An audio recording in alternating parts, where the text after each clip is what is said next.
صاف ہے. آپ صلی اللہ علیہ وسلم نے تو خود فرمایا تھا ترکتکم علی البیضاء لیلھا کنہارھا. اے میری امت کے لوگوں، میں تمہیں ایسے شاہراہ کو چھوڑ کر کے جا رہا ہوں جس کی راتیں بھی دن کی طرح واضح ہیں، جس کی راتیں بھی دن کی طرح روشن ہیں. یعنی جس شریعت پر چلنے میں تمہاری کوئی دشواری نہ ہوگی، کوئی مشکل پیش آنے والی نہیں. وہ شریعت اتنی پاک ہے، اتنی صاف ہے، اتنی شفاف ہے کہ چلنے میں کوئی دشواری نہیں ہوگی. راوی حدیث بیان کرتے انتقال کا وقت ہے، موت کی شدت سے آپ بے چین ہیں، پانی کے برتن پر آپ ہاتھ ڈالتے ہیں، اپنی ہتھیلی بگاتے ہیں، چہرے پہ ملتے ہیں، کبھی موت کی شدت کو محسوس کرتے ہوئے اپنے چہرے پر چادر ڈالتے ہیں، کبھی چادر ہٹاتے ہیں. اور نہیں کرتے رہنا، نماز کا خاص خیال رکھنا. الصلاۃ الصلاۃ الصلاۃ، نماز نماز نماز. دیکھو نماز جان بوجھ کر کے نہ چھوڑنا، نماز کی پابندی کرتے رہنا. وما ملکت ایمانکم، اور اپنے غلاموں کی دیکھ ریکھ کرنا، ان کی پالن پوشن کرنا، ان سے عفو درگزر کا معاملہ کرنا، ان پر رحم و کرم کا معاملہ کرنا. آپ جہاں نماز کی وصیت کر رہے ہیں، نماز نہ چھوڑنے کی وصیت کر رہے ہیں، وہیں پر کہہ رہے ہیں اے میری امت کے لوگوں، جو تمہارے ماتحت لوگ ہیں، تمہارے غلام ہیں، جو تمہارے ماتحتی میں ہیں، ان سے عفو درگزر کا معاملہ کرنا، ان کے ساتھ اچھا سلوک کرنا، حسن سلوک کرنا. ونستغفره ونعوذ بالله من شرور أنفسنا ومن سيئات أعمالنا. من يهد الله فلا مضل له ومن يضلل فلا هادي له. وأشهد أن لا إله إلا الله وحده لا شريك له. وأشهد أن محمدا عبده ورسوله. أما بعد فإن خير الحديث كتاب الله، وخير الهدي هدي محمد صلى الله عليه وسلم، وشر الأمور محدثاتها، وكل محدثة بدعة، وكل بدعة ضلالة، وكل ضلالة في النار. فأعوذ بالله السميع العليم من الشيطان الرجيم. بسم الله الرحمن الرحيم. لقد جاءكم رسول من أنفسكم عزيز عليه ما عنتم حريص عليكم بالمؤمنين رؤوف رحيم. قال النبي صلى الله تعالى عليه وسلم أوصيكم بتقوى الله والسمع والطاعة. حاضرین جمعہ، دوستوں، بزرگوں، اسلامی بھائیوں اور اسلامی خواتین، مائیں اور بہنیں، اللہ رب العالمین کا کرم ہے، اس کا شکر و احسان ہے کہ اس نے ہمیں اور آپ کو پیدا فرمایا اور ہمارے لیے تمام طرح کے آرام و آشائش کی چیزیں مہیا فرمائی. سب سے بڑا کرم کہ اس نے ہمیں انسان بنایا، انسانوں میں بھی ہمیں ایمان والا بنایا، ایمان والوں میں بھی ہمیں رسول پاک صلی اللہ علیہ وسلم کا امتی ہونے کا شرف دیا، فضل سے نوازا. اللہم صلی وسلم مبارک علیہ. پوسٹر کے ذریعے آپ کو معلوم ہوا ہوگا کہ آج کے خطبہ جمعہ کا ٹاپک کیا ہے.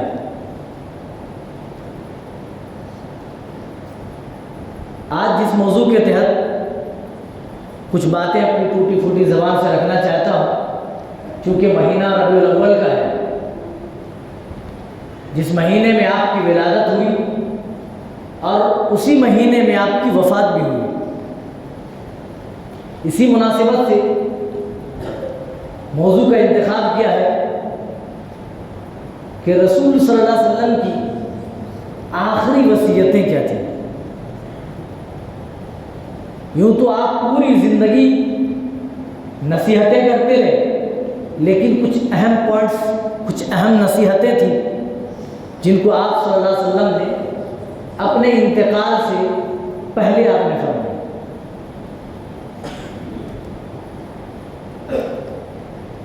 ہمارے نبی صلی اللہ علیہ وسلم اپنی امت کے لیے نہایت مہربان اور بڑے شفیق تھے، سب سے بڑے شبھ چنتک تھے امت کے تئیں۔ امت کے تئیں کس قدر درد رکھتے تھے، جب آپ سیرت رسول کا مطالعہ کریں گے تو انشاءاللہ بخوبی آپ کو علم ہوگا۔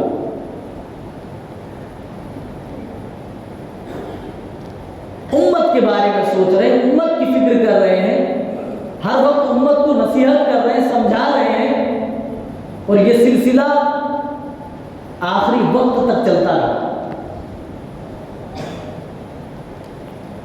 اور وہ اعمال جن سے متعلق آپ کو شبہ تھا، شک تھا، آپ کو لگتا تھا کہ یہ وہ اعمال ہیں جن سے متعلق میری امت کوتاہی کر سکتی ہے، میری امت غفلت برت سکتی ہے، ان اعمال سے متعلق آپ نے نشاندہی فرمائی۔ اور وہ غلط عقائد جن سے متعلق آپ کو لگتا تھا کہ کہیں ایسا نہ ہو کہ میری امت ان غلط عقائد میں پڑھ کر مبتلا ہو کر تباہ و برباد ہو جائے، گمراہی کے شکار ہو جائے، اسی کے پیش نظر آپ صلی اللہ علیہ وسلم نے بہت ساری نصیحتیں اور وصیتیں فرمائیں۔ ترمذی کی حسن روایت ہے، حضرت امامہ باہلی رضی اللہ تعالیٰ عنہ حدیث کو بیان کرتے ہیں، کہتے ہیں کہ میں نے اپنے کانوں سے سنا ہے رسول صلی اللہ علیہ وسلم کو حجۃ الوداع کے اندر آپ فرما رہے تھے، کیا کہہ رہے تھے؟ اتقوا اللہ، اے لوگو اللہ سے ڈرو، وصلوا خمسکم، اور 5 وقتہ نمازوں کی پابندی کرو، وصوموا شہرکم، اور رمضان کے روزے رکھو، وَأَدُّوا زَكَاةَ أَمْوَالِكُمْ، اور جب تم سارے نصاب ہو جاؤ تو اپنے مالوں کی زکوٰۃ ادا کرو، وَأَطِيعُوا أُمَرَاءَكُمْ، اور جو تم میں تمہارا بڑا بنا دیا جائے، جب تم میں تمہارا کوئی امیر منتخب کر دیا جائے تو اس کی سمع و طاعت تمہارے اوپر فرض ہے، اس کی بات ماننا، اس کی پیروی کرنا تمہارے اوپر ضروری ہے۔ وَأَطِيعُوا أُمَرَاءَكُمْ، اپنے عمرا کی، اپنے حکام کی بات مانو، تدخلوا الجنت ربکم، اور یہ اعمال کر کے تم اپنے رب کی جنت میں داخل ہو جاؤ۔ کن کن چیزوں کی وصیت کی؟ سب سے پہلے اللہ سے ڈرنے کی وصیت کی، یہی اصل چیز ہے میرے بھائی۔ اگر انسان کے سینے سے اللہ کا ڈر ختم ہو گیا تو نیکیوں کا جذبہ اٹھ جائے گا، برائیوں سے بچنے کا اس کے پاس کوئی ذریعہ ہی نہیں رہے گا۔ واحد دنیا میں اللہ کا ڈر ہے جو ہمیں نیکیوں کی طرف رغبت کرتا ہے، اور یہی اللہ کا ڈر ہے جو ہمیں برائی سے روکتا ہے۔ اگر اللہ کا ڈر ہمارے سینوں سے ختم ہو جائے تو نہ ہی ہم نیکیاں انجام دے سکتے ہیں اور نہ ہی ہم برائیوں سے اجتناب کر سکتے ہیں۔ اسی لیے سب سے پہلے جو آپ نے وصیت فرمائی وہ اللہ سے ڈرنے کی وصیت فرمائی۔ ایک حدیث پاک میں آپ صلی اللہ علیہ وسلم نے تو یہاں تک ارشاد فرمایا کہ اے میری امت کے لوگوں، اتق اللہ حیثما کنت، تم جہاں کہیں بھی رہو ہر حال میں اللہ کا ڈر تمہارے سینے کے اندر موجود ہو۔ ایسا نہیں کہ لوگوں میں ہو تب تو تقویٰ طہارت کے بڑے مالک، اور جب تنہائی میں رہو تو تم گناہوں میں ڈوب جاؤ، کھڑکیاں بند کر کے گناہ کرو، رات کے اندھیروں میں چھپ کر کے گناہ کرو۔ نہیں، اتق اللہ حیثما کنت، اللہ کا ڈر مومنوں کے اندر تو اس قدر ہونا چاہیے کہ ایمان والا جہاں کہیں بھی رہے، تنہائی میں رہے تب بھی ڈرے، مجمع عام میں رہے تب بھی ڈرے، کہیں بھی رہے کسی بھی حال میں رہے اللہ سے ڈرتے رہے۔ اسی لیے سب سے پہلے آپ نے وصیت فرمائی، نصیحت کی لوگوں کو اپنے آخری حج میں، تو کیا کہا؟ اتقوا اللہ، اے میری امت کے لوگوں اللہ سے ڈرتے رہنا، اللہ کا ڈر اپنے سینے کے اندر پیدا کرو۔ اور دیکھو نمازیں ضائع مت کرنا۔ آج کتنے لوگ ہیں جو اپنی نمازیں ضائع کرتے ہیں، ہوٹلوں پہ بیٹھ کر، چائے کی دکانوں پر بیٹھ کر، گپ شپ میں مشغول ہو کر، اپنے کام کاج میں مصروف ہو کر، کیا نماز کے اوقات ہم ضائع نہیں کر رہے؟ آپ وصیت کر رہے ہیں، اے میری امت کے لوگوں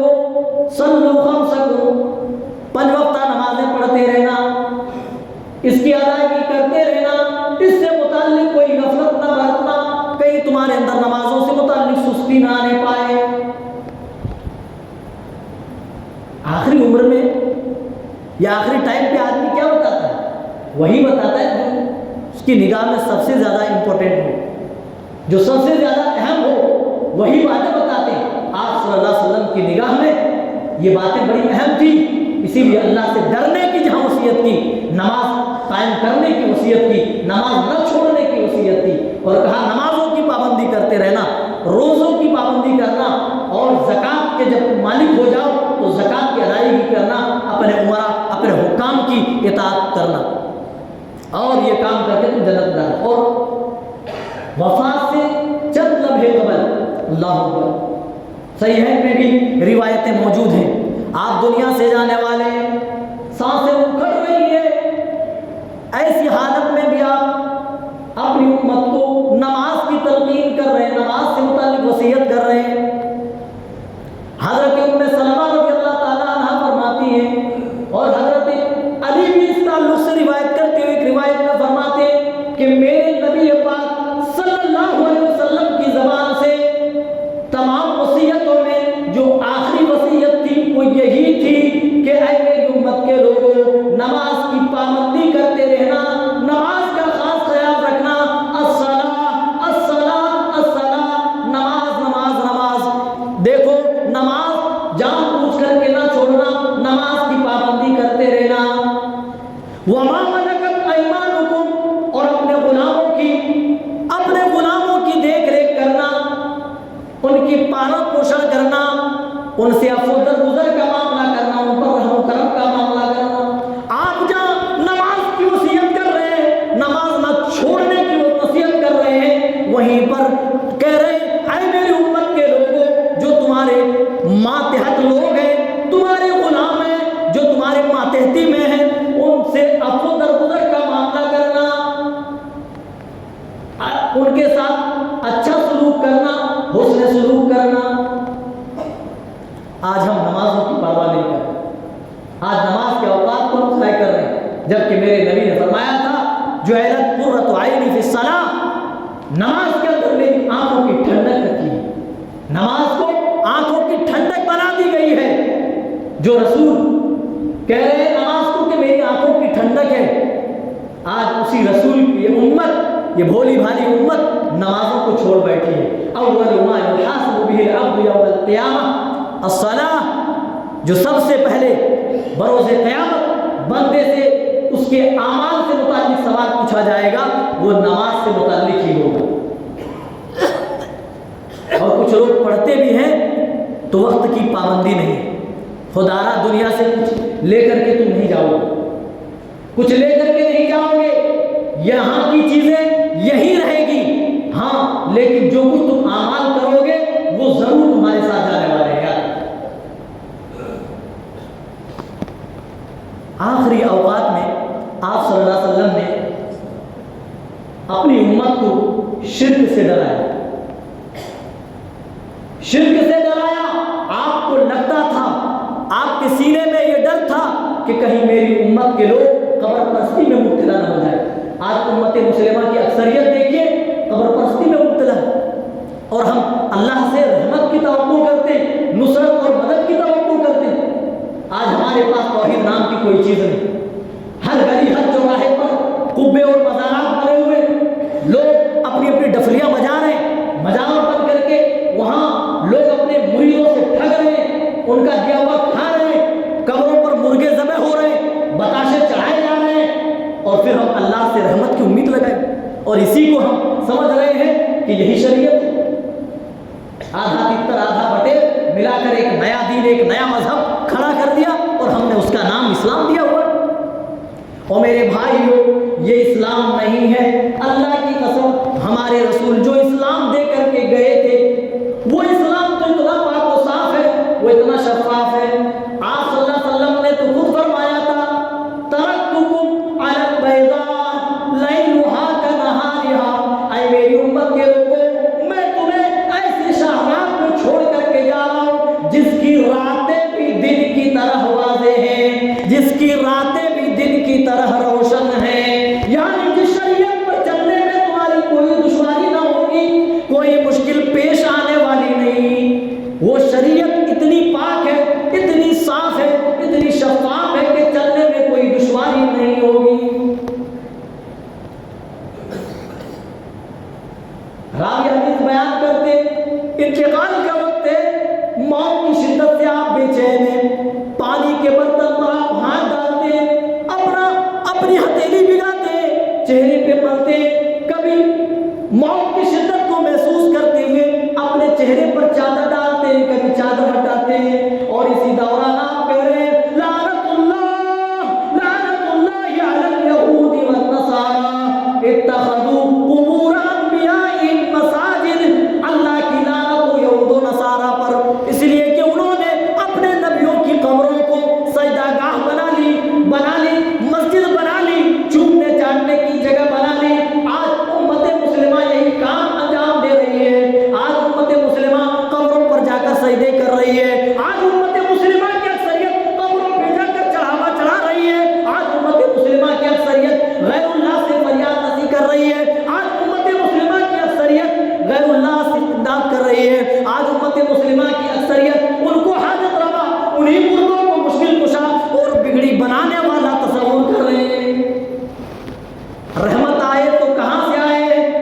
جس سے متعلق میرے نبی نے اپنی موت سے کچھ لمحے پہلے ڈرایا، آج اسی برائی کے اندر آج ہم منہمک ہیں، اسی برائی کے اندر سر تا پا ڈوبے ہوئے ہیں، اور ہم یہ سمجھتے ہیں کہ اللہ کی رحمت آئے گی، اللہ کی نصرت آئے گی، اللہ کی مدد آئے گی۔ او میرے بھائیوں، یاد تو کرو مکے کی زندگی کو، جب تک مکہ والے شرک کی غلاظت میں پڑے ہوئے تھے، ایک دوسرے کو مار کر ایک دوسرے کی کھوپڑی میں خون پیتے رہے، شراب پیتے رہے، تب تک دیکھو کبھی قیصر و کسریٰ سے پٹتے، کبھی دوسرے ملک والوں سے پٹتے، کبھی ابرہہ ہاتھیوں کا لشکر کا ڈر دکھاتا، کبھی کوئی پیٹ کے چلا جاتا، لیکن دیکھو جب اسلام قبول کیا، دیکھو ان کی حالت کس قدر چینج ہوئی، کتنا بدلاؤ آیا۔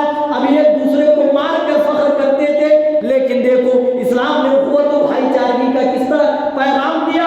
اور لوگوں ہجرت کا واقعہ اٹھاؤ، اپنے بھائی کے لیے بھائی کس طریقے سے قربانی دینے کو تیار تھا۔ ساری برائیاں مکے کے اندر پنپ رہی تھی، اسلام آنے سے پہلے، توحید قبول کرنے سے پہلے، ارے وہ بدو تھے، دیہاتی تھے، انہیں کسی چیز کا شعور نہیں تھا۔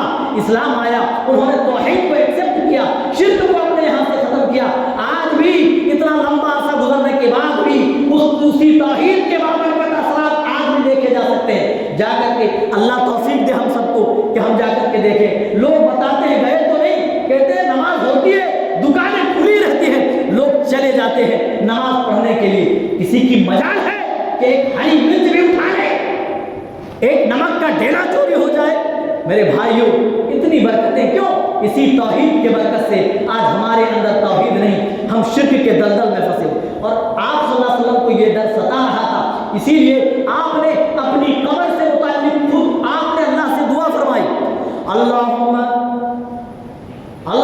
لا تجعل قبری وثنا یعبد، اے میرے پروردگار میری قبر کو صنم کدا نہ بننے دینا، بت کدا نہ بننے دینا، میرے ٹھہرنے کی جگہ نہ بننے دینا کہ لوگ میری قبروں کو سجدہ کریں، لوگ میری قبروں سے حاجت روائی اور مشکل کشائی کرنا شروع کر دیں۔ اے اللہ میری قبر کو ان تمام چیزوں سے پاک و صاف رکھنا۔ سعودی حکومت کے ذریعے اللہ تعالیٰ نے یہ کام لیا۔ آج بھی کوئی مشرک قسم کا عقیدہ رکھنے والا آدمی اگر سجدے کے لیے آگے بڑھتا ہے، پولیس کے ڈنڈے جب گھٹنے پہ پڑتے ہیں، دوبارہ میں سمجھتا ہوں کہ اس کے وہم و خیال میں بھی ایسی حرکت کرنے کا نہیں آئے گا۔ کہنے کا مطلب یہ ہے کہ ہمارے رسول صلی اللہ علیہ وسلم جو امت کے سب سے بڑے شبھ چنتک تھے، ہمارے جو سب سے بہترین خیر خواہ تھے، ہر وقت ہماری فکر دامنگیر ہوتی تھی، وہ نبی ہمیں اور آپ کو قبر پرستی سے ڈرا کر کے گئے، لیکن افسوس ہے اسی قبر پرستی میں آج ہم مبتلا ہیں، اکثریت ہماری مبتلا ہے۔ ہم فلاح پائیں تو کہاں سے پائیں، نجات ملے تو کہاں سے ملے؟ چلیے بات آگے بڑھ جائے اور آگے بڑھتے ہیں۔ صرف یہی نہیں، آپ صلی اللہ علیہ وسلم نے بدعت سے بھی اپنی امت کو ڈرایا۔ ایک لمبی روایت ہے تھوڑی سی، ارباز بن ساریہ رضی اللہ تعالیٰ عنہ کی بڑی مشہور حدیث ہے۔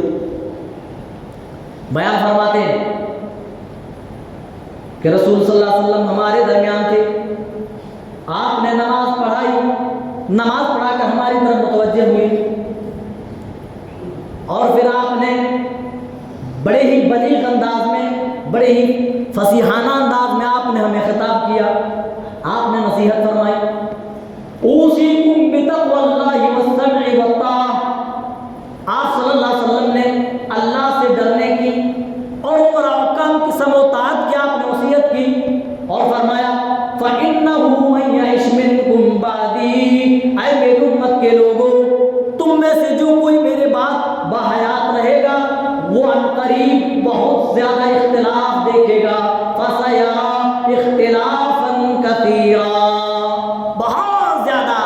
آج دیکھیں کوئی ایسا مسئلہ ہے جس کے اندر اس امت میں اختلاف نہیں، قدم قدم پہ اختلاف، فَسَيَرَىٰ، آپ نے کہہ دیا عنقریب تم دیکھو اختلافًا كثيرًا، بہت زیادہ اختلاف، لیکن اس اختلاف سے بچنے کی بھی ترکیب آپ نے بتائی، فَعَلَيْكُمْ بِسُنَّتِي وَسُنَّتِ الْخُلَفَاءِ الرَّاشِدِينَ الْمَهْدِيِّينَ، میرے ہدایت یافتہ خلفائے راشدین کی سنت کو، اور میری سنت کو، اور میرے خلفائے راشدین کی سنت کو مضبوطی سے پکڑے رکھنا۔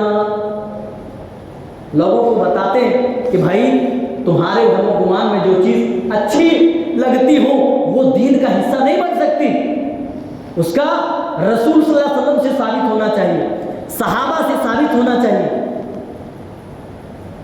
تو گستاخ کہہ دیا جاتا ہے، یہ رسول کو نہیں مانتے، یہ نبی سے محبت ہی نہیں کرتے۔ اللہ اکبر، آپ نے خود فرمایا میرے بعد جو تم میں سے باقی رہے گا دنیا میں وہ عنقریب بہت اختلافات دیکھے گا، اور ایسے اختلافات میں تمہارے اوپر ضروری ہے کہ تم میری سنت کو مضبوطی سے پکڑے رکھو، اور خلفائے راشدین جو ہدایت یافتہ ہے ان کی سنتوں تمسکوا بها، مضبوطی سے پکڑنے کی آپ وصیت کر رہے ہیں، وعضوا علیہا بالنواجذ، ہو سکے تو دانتوں سے پکڑ لینا، دانتوں سے گرفت مضبوط ہوتی ہے، ہاتھوں کے بالمقابل دانتوں کی پکڑ زیادہ مضبوط ہوتی ہے۔ آپ کہہ رہے ہیں میری سنت کو اور خلفائے راشدین کی سنت کو، صحابہ کی سنت کو مضبوطی سے تھامے رکھنا۔ ہم بتاتے ہیں کہ بھائی جشن عید میلاد النبی کسی صحابی نے نہیں منایا، کہتے ہیں کسی صحابی کا نہ منانا اس بات کی دلیل نہیں ہے کہ اس کو نہ منایا جائے، استغفر اللہ۔ نبی نے اختلاف سے بچنے کا جو راستہ اور طریقہ ہمیں دیا وہ یہی کہ ایسی صورت میں میری سنت کو تم لازم پکڑنا، میرے صحابہ کے نہج اور میرے صحابہ کے طریقے کو نہ بھولنا۔ وَإِيَّاكُمْ مُحْدَثَاتِ الْأُمُورِ، دیکھیے دین میں نئی چیز ایجاد کرنے سے بچنا، اور آپ ہر خطبے میں کہا کرتے ہیں فَإِنَّ كُلَّ مُحْدَثَةٍ بِدْعَةٍ، ہر دین میں ہر نئی ایجاد کردہ چیز کیا ہے؟ بدعت ہے، وَكُلُّ بِدْعَةٍ ضَلَالَةٍ وَكُلُّ ضَلَالَةٍ فِي النَّارِ، اور ہر بدعت گمراہی ہے، اور ہر گمراہی کہاں؟ جہنم کی طرف لے کر کے جانے والی۔ یہاں تو بدعت کے بھی نئے نئے اقسام بنا لیے، یہ بدعت حسنہ ہے، یہ بدعت سیئہ ہے۔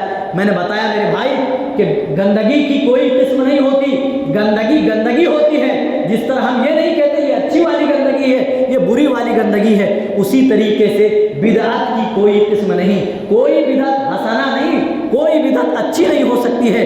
میرے رسول نے امت کو بدعت سے ڈرایا، کہیں ایسا نہ ہو کہ تمہارے اندر بدعت کا جنون سوار ہو جائے، تم کسی بھی چیز کو جو تمہارے من میں آئے اسے دین کا حصہ بنا لو۔ اليوم اکملت لکم دینکم واتممت علیکم نعمتی ورضیت لکم الاسلام دینا۔ میدان عرفات میں یہ آیت کریمہ جب نازل ہوئی، حضرت عمر کے زمانے میں ایک یہودی آیا اور کہنے لگا اے عمر، اگر ہمارے یہاں یہ آیت نازل ہوتی تو جس دن یہ آیت نازل ہوتی اس دن کو ہم اپنا تہوار منا لیتے، اپنی عید منتخب کر دیتے۔ عمر فاروق رضی اللہ تعالیٰ عنہ نے کہا ہاں جی ہاں، وہ یہ آیت کریمہ عید ہی کے دن نازل ہوئی ہے، یعنی وہ دن جمعہ کا تھا، میرے بھائیوں آخر اس آیت کریمہ میں ہے کیا جو ایک یہودی اتنی بڑی بات کہہ رہا ہے کہ اگر ہمارے درمیان یہ آیت نازل ہوتی تو ہم اس دن کو ہم اپنی عید بنا لیتے. وہ میرے بھائیوں اس آیت کریمہ میں اللہ تعالیٰ نے دین اسلام کے مکمل ہونے کا اور اس کو پسند کرنے کا اعلان فرمایا ہے. الیوم اکملت لکم دینکم. او لوگوں 1400 سال پہلے میرے نبی کے اوپر اللہ تعالیٰ نے یہ دین مکمل کر دیا. خدا اللہ تعالیٰ نے کہا آج کے دن اے نبی میں نے یہ دین مکمل کر دیا تمہاری عمر. وَأَتْمَمْتُ عَلَيْكُمْ نِعْمَتِي. اور اپنی نعمتوں کا اتمام کر دیا. وَرَضِيتُ لَكُمُ الْإِسْلَامَ دِينًا. اور اسلام کو دین کی حیثیت سے میں نے قبول کر لیا. میں اس دین اسلام سے خوش و راضی ہو گیا. دین کمپلیٹ مکمل ہو گیا. اب ہم اپنی طرف سے کوئی چیز اگر دین کے اندر دین کا نام لے کر کے ڈالیں تو وہ دین کا حصہ ہرگز نہیں ہو سکتا ہے. گلاس بھرے ہوئے گلاس کے اندر اگر ایک بوند پانی ڈالیں تو دوسرا قطرہ چھلک کے جس طریقے سے باہر آ جاتا ہے. ایک گلاس جو بھرا ہوا مکمل ہو وہ ایک قطرہ بھی اوپر سے پانی برداشت نہیں کرتا ہے. اسی طریقے سے یہ دین جو رسول صلی اللہ علیہ وسلم اللہ کے پاس سے لے کر کے آئے اس کی مثال یہی ہے. یہ دین مکمل شدہ ہے. اور میرے بھائی اگر ہم اوپر سے کوئی چیز ڈالیں تو یہ دین کا حصہ کبھی نہیں ہو سکتا ہے. کوئی چیز نکال لیں تب بھی کمی ہوگی, کوئی چیز بڑھا دیں تو زیادتی ہوگی. دونوں صورتوں میں ہم ناقابل جرم انجام دے رہے ہوں گے. بہت ساری وصیتیں آپ نے فرمائی. حجۃ الوداع کے موقع پر ہی آپ نے فرمایا اے لوگوں دیکھو تمہارا رب ایک ہے اور تمہارے باپ یعنی آدم بھی ایک ہے. اور سنو کسی عربی کو کسی اجمی پر کوئی فضیلت نہیں, کسی اجمی کو بھی کسی عربی پر کوئی فضیلت نہیں, کسی گورے کو کسی کالے پر اور کسی کالے کو کسی گورے پر کوئی فضیلت نہیں سوائے تقوی کی بنیاد پر. ہاں وہ آدمی فضیلت والا ہے جو تقوی میں اونچا ہو, جو تقوی شعار ہو, جو نیکوکار ہو, وہ آدمی اللہ کے یہاں بلند مقام والا ہے. اللہ تعالیٰ نے بھی اس کو اپنے انداز میں بیان فرمایا. یا ایھا الناس انا خلقناکم من ذکر و انثی. اے مانوتا ہم نے تم کو, اے انسانوں ہم نے تم کو ایک ہی مرد ایک ہی عورت سے پیدا کیا ہے. وجعلناکم شعوبا وقبائل لتعارفوا. اور ہم نے تم کو مختلف قبیلوں میں ہم نے اسی لیے منقسم کیا ہے لتعارفوا تاکہ تم ایک دوسرے کو پہچان سکو, ایک دوسرے کے مددگار بن سکو. ان اکرمکم عند اللہ اتقاکم. اور اللہ کے نزدیک مکرم ہوا ہے, اللہ کے نزدیک بڑا ہوا ہے جو تقوی میں بڑا ہو. اللہ کے نزدیک مال و دولت کی حیثیت سے, اللہ کے نزدیک وطنیت کی حیثیت سے, اللہ کے نزدیک خاندان اور برادری کی حیثیت سے, اللہ کے نزدیک بدن کی حیثیت سے, اللہ کے نزدیک امیری اور غریبی کی حیثیت سے کوئی بڑا نہیں ہے. اور میرے بھائیوں میرے نبی نے حجۃ الوداع کے موقع پر آپ نے وصیت بہت زیادہ کی. ان وصیتوں میں یہ بھی وصیت تھی. اور جب آپ مینا میں پہنچے, بس آخری بات, آپ نے ایک اور مزید وصیت فرمائی کہ میرے بعد تم ایک دوسرے کی گردنیں نہ مارنا. رقاب بعضکم بعض. اس طریقے سے آپ نے فرمایا دیکھو میرے بعد تم ایک دوسرے کی گردنیں مت مارنا, کافروں جیسا تم عمل نہ کرنے لگنا. آپ صلی اللہ علیہ وسلم اپنی امت کو اس بات سے خبردار کر رہے تھے کہ ایک مسلمان دوسرے مسلمان کا خون بہائے. یہاں تو کبھی مسلک کے نام پر مسلمان کو مار دیا جاتا ہے, کبھی خاندانی عصبیت کی بنیاد پر مار دیا جاتا ہے, کبھی کسی اور بنیاد پر مار دیا جاتا ہے. کیا مسلمانیت کا اقرار کیا جاتا ہے کہ میرے نبی نے جہاں بہت ساری وصیتیں فرمائی ان وصیتوں میں ایک وصیت یہ بھی تھی کہ تم آپس میں ایک دوسرے کا خون نہیں بہانا. وقت اجازت نہیں دیتا, باتیں بہت زیادہ انشاءاللہ اگلے جمعے پوری کریں گے. اللہ تعالی ہم سب کو صحیح سمجھتا فرمائے. اللہ رسول پاک صلی اللہ علیہ وسلم نے ہمارے تئیں جتنی بھی اللہ وصیتیں کی ہیں، اللہ جتنی بھی باتیں ارشاد فرمائی ہیں، تمام باتوں کو ہمیں جاننے کی توفیق عنایت فرما، اس پر عمل پیرا ہونے کی مکمل طور پر توفیق مرحمت فرما، آمین تقبل یا رب العالمین۔ بارک اللہ لنا ولکم فی القرآن العظیم ونفعنا وإیاکم بالآیات والذکر الحکیم، انہ تعالی جواد کریم ملک رؤوف رحیم۔